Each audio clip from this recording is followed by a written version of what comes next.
Hey everyone, here's a quick video review of the Seidio Rugged for the Droid X. I just got it in from Amazon. It took them a while to get it in stock, but it was about $15 cheaper shipped, so it was well worth the wait.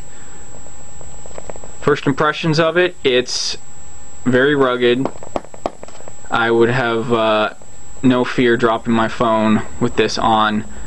It's very well built.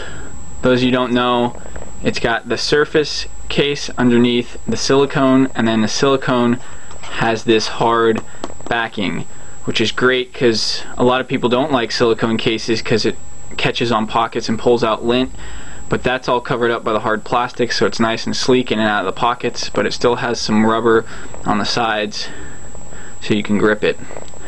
The ports are covered up and pretty they hide it pretty well in there. I almost, when I first got it, missed the headphone jack port just because it's hidden in there so well and you don't notice it unless you need it. All three microphones and the speaker are exposed, so nothing is interfered with there, and the buttons work great. All of them work great, even though they're covered up. The camera has its own little protector, which adds another step when getting your camera out, but for the protection it's kind of worth it. It's got this little nub in there where it'll kind of lock in place so you can still operate it one-handed and not have it flopping around in front of your lens. There have been some complaints about the lip interfering with the touch screen. It does sort of interfere with the buttons down there. It's harder when you're using this thumb to get on it, but if you're just doing this, it's fine. It's not completely hampering the touchscreen experience.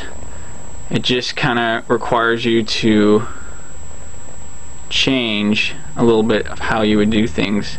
For example, you just saw there, I have a little bit of trouble getting the notification bar down.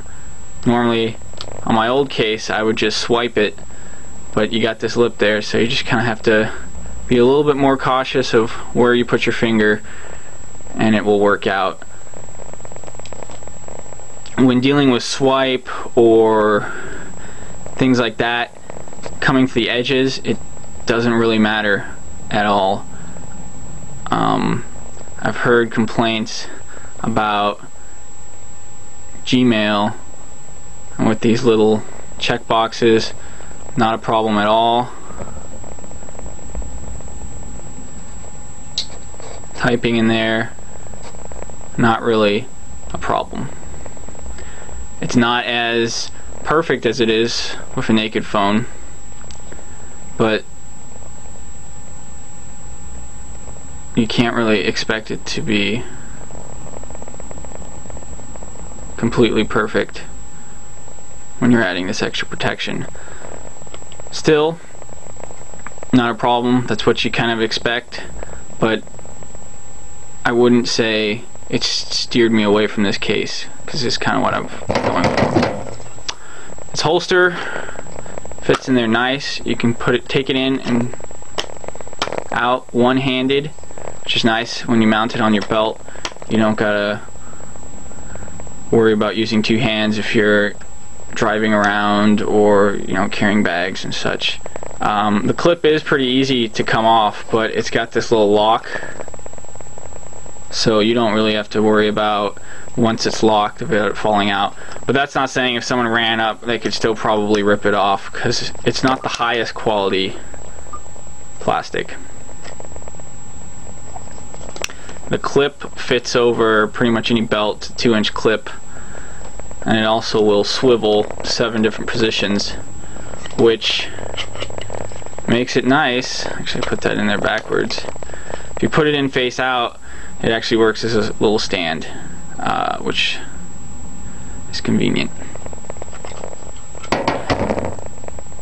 Also, if say you're playing a lot of games at home or something, you're not traveling around, you can easily remove the case down to the surface level and regain a lot of that touchscreen ability for the time being. That's about it. I recommend it if you're looking for a rugged case.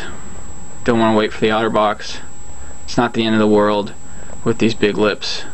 It's still an all-around great product.